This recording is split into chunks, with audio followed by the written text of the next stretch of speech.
大妈去看中医，大夫直接让她掀起衣服躺床上，用红外线灯照肚子，但大妈的肚子并没有病，有病的是她的嘴巴，一天24小时都要张着嘴，一旦闭上就会不停打嗝，憋气都不好使，完全不受控制，差不多每分钟就要打20个，连续打嗝让她呕吐不止，严重时还会吐胆汁，就连吃饭都无法正常吞咽，吃2口就要去厕所吐掉，整夜无法安心睡觉。医院也去看过了，都找不到病因，甚至有医生以为她在开玩笑。没办法，大妈只能尝试每天吃消化药，但没有任何改善。抱着最后一丝希望，大家带她来看中医，一番望闻问切后，对大妈进行了红外线照射。就这样操作下来，奇迹发生了，大妈停止了打嗝，甚至还小睡了一会。大夫说这就是典型的焦虑症，压力过大导致的。那到底是啥压力呢？这时大妈缓缓说出了自己的故事。由于疫情原因无法工作，只能一直吃老本，而且理财投资也亏得一毛不剩。一气之下，焦虑抑郁涌上心头。刚开始只是心率过快，慢慢就变成了不停打嗝。不过呢，最后在中医的帮助下，她终于恢复了正常。看来还是中医牛啊！大叔每次开车都要先去趟墓地，也并不是他想去，而是导航每天带他去。明明前面就到家了，导航却要求掉头。那行吧，节目组决定跟着导航看看究竟。一伙人步行来到导航目的地，结果目的地就是一座坟墓。大叔倒也不慌，说这是自己母亲的坟墓，1年前去世的。不过这事还是蹊跷的很。从村子的地图上看，坟墓距离家的位置很近，会不会是导航本身出了问题呢？大家找到维修师傅检查，并没有发现导航有任何问题。大家又测试了其他牌子的导航，结果都导航到了坟墓，导航没有问题，那就很有可能是信号问题。毕竟家在山沟里，信号肯定不太好。专家也说信号不好的话，导航结果会有1公里左右的偏差。为了验证这个说法，大家导航了村里其他地址，结果都准确无误的到达。一时间关于灵异导航，街坊四邻是议论纷纷，还有人说是他母亲对现在的目的不满意，毕竟是走进科学，咱们还是得搞清楚怎么一回事。大家找到了村长，村长说大叔母亲的墓地原来也属于村里，后来因为某种原因就被划分了出去。说到这里，大家终于找到点头绪，接着来到测绘局咨询。电子地图上显示，他家原来的地址编号现在成了坟墓所在山头的编号，简单来说就是导航地址没有及时更新导致的。看吧，又一次带大家走进了科学。凌晨3点，全村人都不睡觉，全部守在一个摄像机前面。摄像机正对着黑漆漆的街道，只为听到一个熟悉又恐怖的声音。村里人最近被这怪声搞得精神崩溃，一到凌晨3点，整个村子就会传来类似电话拨号的声音。女孩说声音是从1个月前开始的，接着播放了自己录到的声音。节目组决定等待声音出现，就在3点整，声音如约而至。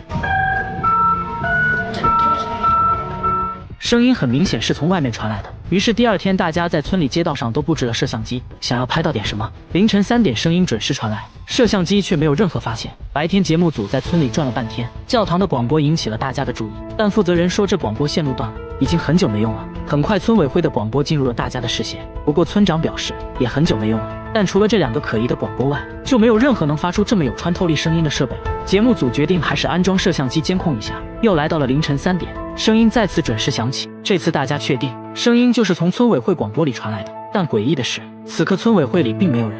村长说广播设备只有自己有钥匙，除了自己没人能使用广播。村长还给大家看了最近1个月的广播记录，一共就广播过2次，但这声音最近每天都有，所以肯定不是村长的原因。节目组又想到了专家，拿着录到的声音去分析，专家果然不一样，直接从这声音里面听出了对应的按键号码，而且每个按键间隔都一致。专家说人类是无法做到这一点的，所以肯定不是人为的。那现在怎么办呢？大家找来广播设备的厂家售后，经过长时间排查，终于找到了问题所在。售后说设备每天都有一个固定的运行信号，可以简单理解为设备重启信号。这台广播设备的重启信号设置在了凌晨3点，这个一般是不会被广播出去的，但恰巧这台设备发生了故障，才导致这个微弱的信号被放大，并且广播了出去。省流，广播设备出故障了，这个洞穴在流血，一流就是3天3夜，血水瞬间能把整个湖面染红，闻起来就是一股血腥味。这种现象最近每月都会持续好几天，当时就有人猜测洞里可能住着某种大型生物，是这种生物流血了。这么一说呢，马上就有年纪大的村民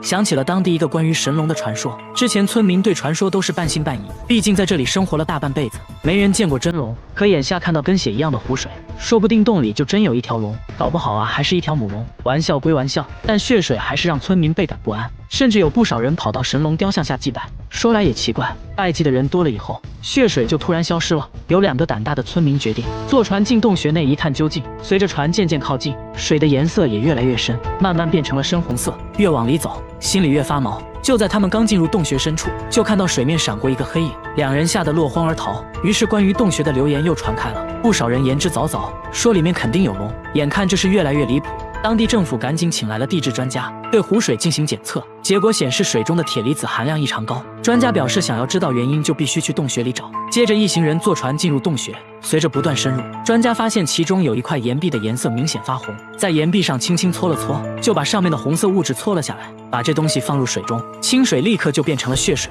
专家研究半天，说这个红色物质就是氧化铁，俗称铁锈。当地下水流过，就会把它一起带走。一旦进入水中的铁锈增多，就会出现流血水的奇观，水中的血腥味其实就是铁锈的味道。奶奶吃饭前要先挤一勺洗洁精，接着放进鱼汤里，搅拌搅拌，直接喝了起来。记者闻了一下，满满的肥皂味，奶奶却吃得非常香。这还没完，喝完汤，奶奶又拿着一片白菜叶来到厨房，对着洗洁精连按了3次，小心翼翼把洗洁精包起来，直接塞进了嘴里。大家非常不解，为啥要吃洗洁精呢？奶奶说自己不能吃肉之类的高脂肪食物，如果要吃的话，必须提前吃点洗洁精，让它在胃里中和一下油脂。不得不说，这想法非常脑血栓啊。饭后，奶奶给大家讲了自己年轻时候的事，大家终于懂了奶奶为啥这么做。奶奶说，年轻的时候穷啊，工作又累又苦，得了胃病也没钱去医院。偶然的一次，不小心吃下了半瓶洗洁精，她觉得自己肯定活不了了，听天由命吧。没想到啊，这下不仅没死，胃还不疼了，于是从那开始就一直吃。大家带她来医院检查，医生都觉得不可思议，胃里竟然没事，不过还是得戒掉洗洁精，如果胃痛的话可以吃药缓解。奶奶也答应以后不会再吃。2周后，节目组做了个回访，发现奶奶还在吃洗洁精，大家又给奶奶科普了一番，要相信科学。1个月后，节目组再次回访，这次奶奶终于戒掉了洗洁精，只不过吃药又吃上瘾了，大家千万不要模仿哦。大妈只是穿了件红衣服，所有人都惊恐地看着她，全都是因为她的指甲，她的指甲比你的手还长，足足有12厘米，小拇指却显得格格不入。她说小拇指是专门用来抠鼻屎的。大妈不仅指甲长，头发也很长，甚至都能拖到地板上，即便是邻居在晚上遇到大妈也会被吓到。大家都想不通，她为啥要留这么长的指甲，而且指甲还给她带来了诸多不便。洗头就只能用小拇指挠一挠，打字也只能借助铅笔，剥橘子要用镊子，甚至手套都要先开个洞才可以。她还要花大量时间保养指甲，一瓶指甲油只够用1次，完事还要给指甲戴上保护套，以防折断。出门都要把指甲护在胸前，指甲带来了诸多不便。但为啥要留呢？大妈说自己留指甲都是因为一个梦。原来大妈从小就喜欢打扮，有天她做了个梦，梦中人告诉她，无论发生什么都不能剪指甲和头发，否则就会遭遇不幸。刚开始大妈也没当回事，这不就是个梦吗？但说来也是奇怪，从这之后，每当剪指甲就会心跳加速，剪完指甲就真的会生病，也不知道因为什么原因。后来出于敬畏之心，就开始留指甲了。为了让指甲显得不那么诡异，大妈去做了美甲，画上萌萌的图案，这样就显得可爱多了。第一次见面，大叔就在陌生人面前脱掉了袜子，这才看清大叔根本就没有脚趾甲。不仅如此，他连手指甲也没有，指甲的位置光秃秃的，地上的小东西根本捡不起来。开易拉罐是最痛苦的，更难以置信的是，他不能用玻璃杯喝水，一拿起来就会滑下去，杯子在手中反复滑落。节目组怀疑大叔是故意的，大叔却说自己没有指纹，光滑的东西根本拿不住。大家一起按手印，大叔的手印模糊一片，真的看不到任何纹路。由于缺少指甲的保护，轻轻按压手指就会带来剧烈疼痛。然而大叔的工作却很依赖手指，他是一名汽修工，工作需要一直动手，就连缠个线圈都会疼痛难忍，哪怕一个小小的失误都会给他脆弱的皮肤造成不小的伤害，手上也总是伤痕累累的。因为要养活一家老小，他就这样忍着疼痛工作了30年。医生说他患有一种名叫大疱性表皮松解症的罕见疾病，由于是遗传性的，所以没有根治方法。其实这些大叔都无所谓，他在意的是女儿。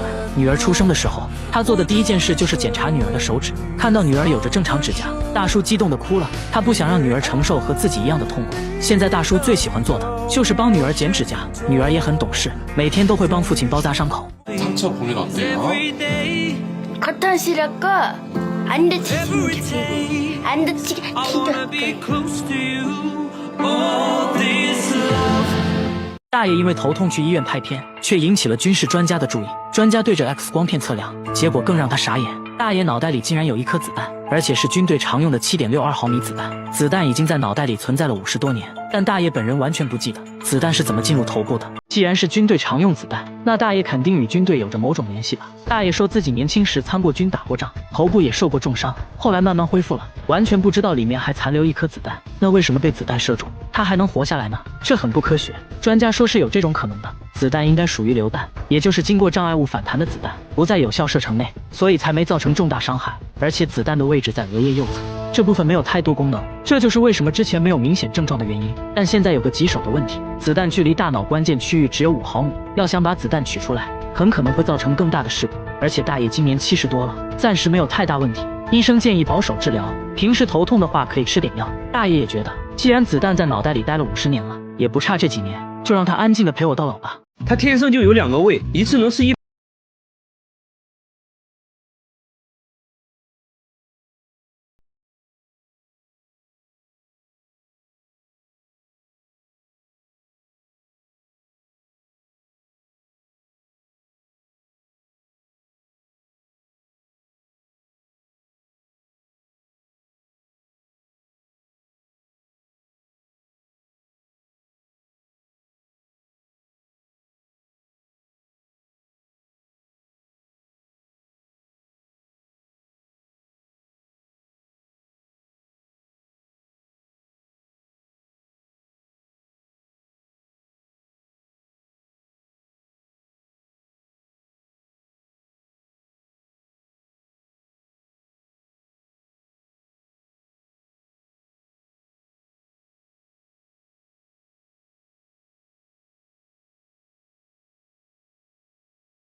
与众不同，他背上长了一颗巨大的。关注我，每天一个迷惑行为大赏。老人死了15年，身体却没有腐烂，甚至散发出淡淡的清香，手指甲还在生长，连血管都清晰可见，甚至还长出了黑头发。家人都认为奶奶并没有死，只是睡着了而已。他们会定期给奶奶剪指甲，每天还要给奶奶擦身体，单独给她做饭。看着成为一具干尸的老太太，节目组也震惊了。原来15年前，奶奶突发疾病住院，在9天不吃不喝的情况下，竟然喷出了16斤便便，接着就断气了。奇怪的是，体温并没有下降，一直维持在36度，身体也不僵硬，除了没有气息外，没有任何去世的症状。家人把奶奶接到了家里，慢慢就变成了一具干尸。专家说，只有在极其干燥或者寒冷的地方，才有可能形成干尸。然而当地的天气高温潮湿，这种环境下没有腐烂，就很不科学。节目组觉得可能做了防腐处理，但家人却说并没有做过任何处理，还说奶奶有个特别的习惯，那就是吃斋，一吃就坚持了50年，这有可能是奶奶肉身不腐的原因之一。奶奶的事在当地广为流传，很多人慕名而来，想要一睹真容，还觉得他家的井水有神奇的功效，都用瓶子接水喝。至于究竟是什么原因，专家也没有给出解释只能说真的很神奇。然而下面这面墙也很奇怪，他家的墙会哭，只要静静的听，就能听到抽泣的声音，整整哭了10天。店主说有时用力敲2下，他又会稍微停一会儿，越到晚上哭声越大，搞得人心惶惶，顾客都被吓跑了。工作人员录下声音，找到了专家，对声音进行了波长分析，总之结论就是这声音明显是一种有生命的东西。真是见了鬼了，难道墙是活的，它有心跳？大家才不信。店主请来了装修师傅，这师傅一来也不敢得罪这墙，大家鼓励了他好久才开始。现在墙上打了个洞，内窥镜往墙里一看，就看到了2只闪亮的眼睛，师傅被吓了一跳，仔细一看，原来是只小猫咪，墙上都是抓痕，看起来现在已经精疲力尽了。那它是怎么钻进去的？节目组检查了屋顶，猜测是通过屋檐下的缝隙钻进去的，在墙壁之间穿行时不慎跌落到了墙里面。店主说这只猫我见过，之前一直在我店门口转悠。店主决定明天拆墙救它，可第2天墙里一点动静没有，通过手机观察，里面空空如也，猫咪不见了。专家认为猫咪已经自己逃脱了，强大的求生欲让它克服了种种困难，最终爬了上来。几天后，小猫咪果然出现了。然而下面这家也发生了一件怪事，他家经常无缘无故的出现长头发，有长有短，最长的有2米，比他本人都高，有时出现在厕所，有时出现在卧室，拔一根自己的头发做对比，大小几乎一模一样。他觉得这就是人的头发，关键他家人都是短发，而且最近来家里的人也都是短发。一开始呢还误会了老公，以为是老公在外面带来的。这种现象呢是1周前开始出现的，老公当时在叠衣服，就发现了一根长头发，衣服是刚从烘干机里拿出来的，他赶紧查看烘干机，里面却干干净净，毛都没有。慢慢的头发出现了越来越频繁，看着吓人。房子呢是他们租的，刚住进来也没几个月，而且像这样的房子租金却很便宜，当时房主也是很着急的往外租，他们怀疑房子里发生过不好的事情，难不成真的有鬼？节目组带着毛发找到专家，专家看了半天，说从粗细大小上来看，和头发确实很像。接着又在显微镜下观察，结果专家却说这并不是头发，那这到底是啥呢？专家说这就是裤子上的线头而已。接着妻子检查了衣服，果然在一件西装上抽出了一模一样的线头，长度动也完全符合。嗨，虚惊一场。好了，我是预备关注我，每天一个迷惑行为大赏。大妈脑袋里长了一块吸铁石，头上总会吸到曲别针之类的小东西，而且还不会掉，走到哪吸到哪。但脑袋看起来没有任何异常，而且最近经常无缘无故的头痛，疼得他满头大汗，去医院做了脑部 CT， 但机器一直叫个不停。医生刚开始还怀疑他戴了发卡，经过多次检查，医生也震惊了，他脑袋里还真的有一个12毫米的东西，边缘看起来很锋利，就镶嵌在头骨上，距离大脑不到1毫米。如果穿破头骨的话，那后果不堪设想。奇怪的是，头上并没有任何伤口，大妈也完全不记得这东西是怎么进入脑袋的。医生怀疑是小时候摔倒后，这东西就卡在了脑袋里，当时没注意，慢慢的伤口就愈合了。随后大妈被送进了手术室，经过漫长的等待，医生成功把这东西取了出来，在体内存在了30年，表面都已经生锈了。那到底是不是吸铁石呢？经过分析啊，这东西和吸铁石成分很像。专家说，这种金属一般都是用作加热元器件，像吹风机了、取暖器里面都有这种东西，很难想象是怎么进入脑袋的。手术后，大妈状况良好，再次进行 CT 扫描啊，机器也没有响。看着伴随了自己30年的吸铁石，大妈唏嘘不已，无独有偶，下面这个大爷脑袋里也有个东西。大爷脑袋里有一颗子弹，只要一思考，脑袋就会疼。子弹已经存在了40年，很多年前和朋友玩射击，被朋友不小心打到的，当时就做了手术，本以为子弹完整的取了出来，但由于最近剧烈头痛，去了医院，才发现脑袋里还有残留的碎片，专家都不敢相信他还活着。妻子很震惊啊，说一直以为丈夫脑袋都是浆糊，没想到还真差点成浆糊。但是现在有个棘手问题，子弹距离大脑关键区域只有3毫米，要想取出子弹，很有可能会造成更大的事故。由于暂时没有太大的问题，医生建议保守治疗，平时头痛的话可以吃点药。大爷也觉得本来子弹都在脑袋里待了40年了，也不差这几年了，对吧？和他一样，这个男人脑袋里有一颗螺丝钉，而且头上没有任何伤口，不记得怎么卡在里面的。他说之前被椅子撞到了脑袋，当时血流不止，去医院做了脑部 CT， 才发现脑袋里有一个2厘米的东西。不过还好，这东西只停留在了头骨上，医生认为可能是螺丝钉，但五金店老板表示自己没见过这种螺丝钉。母亲也很震惊啊，说他小时候头上没有受过伤，和医生商议后决定立即开展手术。几个小时后，东西终于被取了出来，医生认为是雨伞的伞头，确实非常像。他也说小时候经常和小伙伴拿伞打着玩，可能无意间就卡在了脑袋里。不过现在他可以健康的生活了。要我说，更奇葩的还要数下面这个大妈。大妈屁股上长了一块6厘米长的玻璃，玻璃已经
人异样的眼光，别人爱说什么就说什么，那就祝他赶快自信起来吧。好了，我是预备关注我，每天一个迷惑行为大赏。校长为了帮学生作弊，特意买了的西瓜，这西瓜大有妙用。校长直接给监考老师送了一大盆，老师在门外一块接一块的吃，完全顾不上里面的考生。学生们疯狂传纸条，然而这个全班学习最差的孩子却把衣服都掀了起来，证明自己没有作弊。谁都想不到，他却考出来连自己都不信的高分。然而之前的他并不是这样的，只要他一来上学，整个学校都崩溃了。老师让用因为所以造句，他信心满满的举手，因为肚子大，所以要送哇。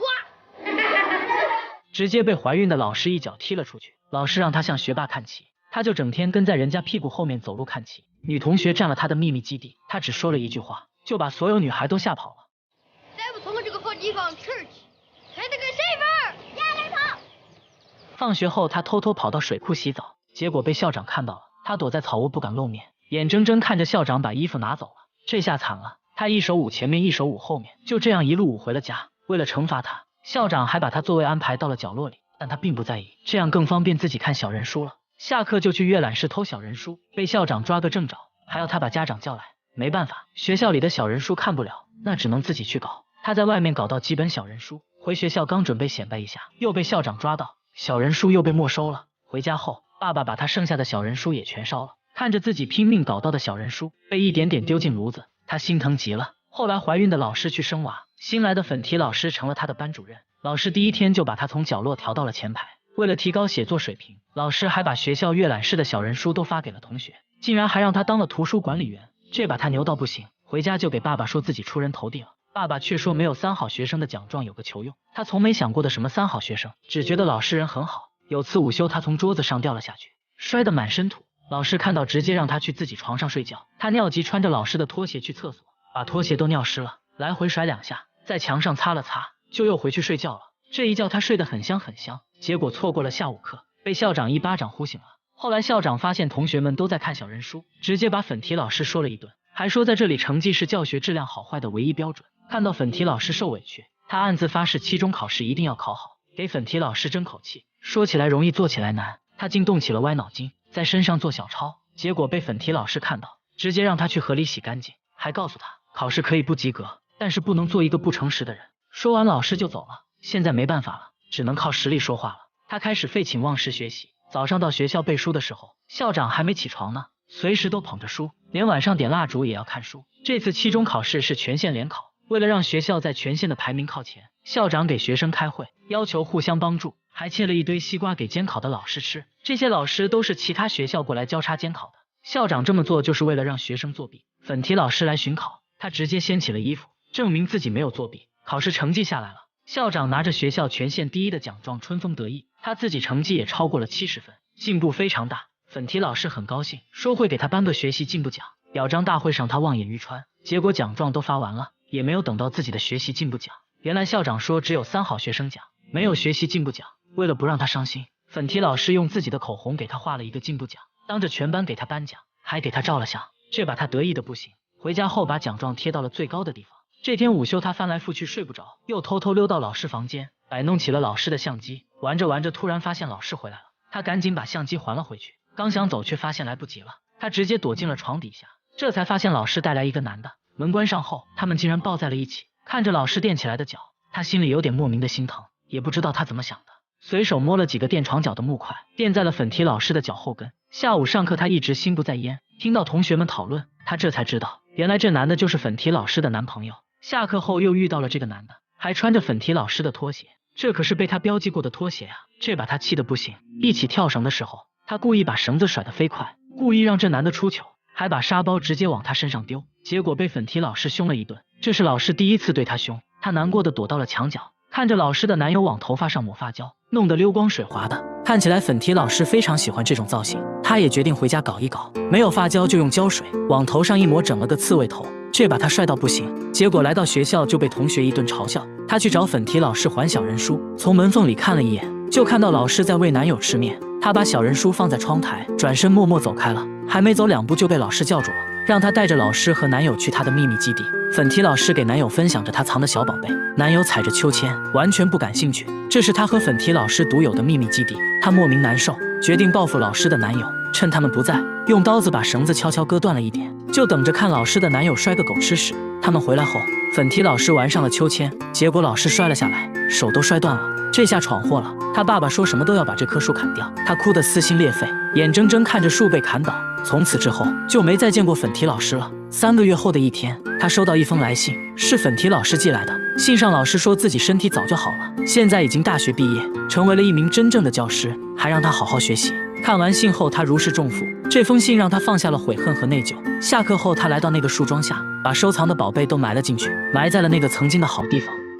这里的女人体重不到200斤，根本嫁不出去，瘦子在这里会被嘲笑，只有200斤以上的才能叫美女。村里男人的梦想就是能娶上一个200斤的老婆。采访过程中，男人们还说出了一个流传1000年的奇怪习俗，更加震惊了节目组。这4位就是当地的女神，一个比一个胖，追求者也是一个比一个多。他们是准备竞选春花的，竞选春花的标准要超过200斤，他们吃完饭就要称体重。第1位体重210斤，刚刚及格；第2位体重268斤，还不错；第3位体重284斤，很有竞争力。然而现在的春花表示不服，小心翼翼地站上体重计，生怕把体重计踩坏。果然，体重计在显示428斤后直接黑屏，不过呢，她现在的地位还是很稳固的，在这里只有200斤以上的才能叫美女，连这位18岁的少女体重都达到了218斤，因此还交到了男朋友，还说男朋友对自己爱到不行。出于好奇，节目组决定采访村里的男人，结果大家都说自己就喜欢胖的，越胖越爱，无法自拔，还说这种习俗已经传承了1000年，胖老婆能彰显自己的成功，可以到处炫耀。他们这里信奉一句话，老婆要娶胖胖的，生活才会旺旺的。采访过程中，我们还看到了一对夫妻正在秀恩爱，男人在帮妻子抠头皮屑，眼神中流露着对妻子的宠溺。接着我们又去了村里有名的模范夫妻家里，一进门就看到女人在睡觉，丈夫小心翼翼地把妻子叫醒，还贴心地给妻子涂抹爽身粉，防止起痱子。女人说结婚16年，丈夫一直都是这样宠自己，感觉自己就像小公主一样，还说自己结婚前瘦瘦巴巴的，一点都不好看。啥也别说了，直接上秤吧，294斤，果然是标准的美女身材。工作人员想要挑战下，把300斤的小公主背起来，是种什么体验？结果呢，差点骨折。女人又向节目组展示了自己的衣服，看着异常肥大，女人却说这是为了凸显身材的紧身裤。接着呢，还穿了起来，看得出来确实很凸显身材。她每天的工作就是吃饭、睡觉、看电视，最常说的话就是饭做好了吗？丈夫听到就赶紧去做饭，说娶个老婆不容易，关键呢还娶了个这么漂亮的，自己的老婆肯定要自己疼。女人拍着快饿扁的肚子，焦急地等待着。终于，丈夫端来了饭菜，直接端到了妻子面前，赶紧给妻子盛了一盆。妻子接过米饭，大口开造，不一会儿，一盆米饭就见了底，酒足饭饱，拍拍小肚腩，赶紧补个午觉。洗碗这种小事肯定是老公的，妻子只负责胖就行了。女人还告诉节目组自己保持身材的秘诀，那就是要多吃米饭，因为米饭属于碳水化合物，可以很好的维持我们的身材。然后呢，就是吃完就睡。为了方便妻子出行，丈夫还贴心的打到了专属座位，妻子艰难的爬上座位，没成想油门踩到底，车子呢却一动不动。丈夫把车推到平坦的路面，车子才勉强走了起来。在路上，老公洋洋得意，一直在炫耀自己的老婆。可以看到，村里像他这样的改装摩托还有很多，一般呢都说明家里有个200斤以上的老婆，这是身份的象征，比开宝马奔驰有面子。豪华一点的还会安装了遮阳顶。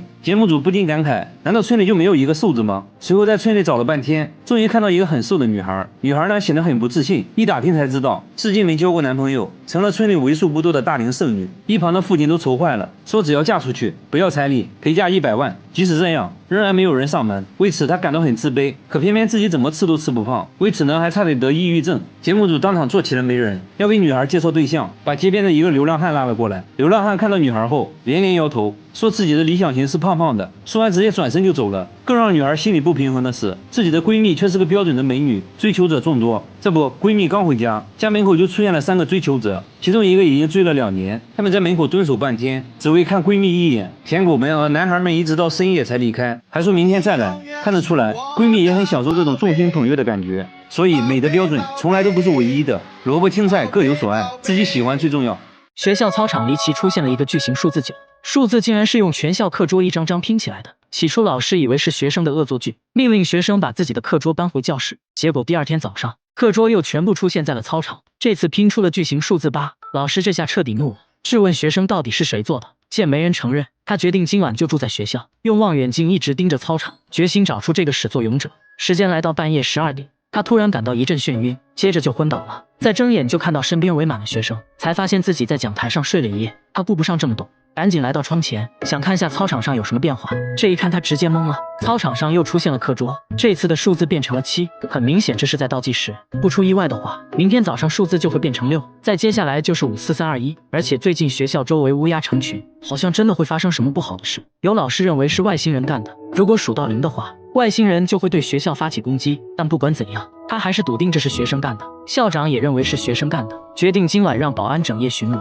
给每间教室都上了锁，发誓今天晚上一定要抓住肇事者。结果第2天就看到保安横七竖八的躺在地上呼呼大睡，他赶紧来到操场，不出意外数字变成了6。很快这件事引起了有关部门的注意，还上了新闻，人们都在讨论这神奇的倒计时到底意味着什么。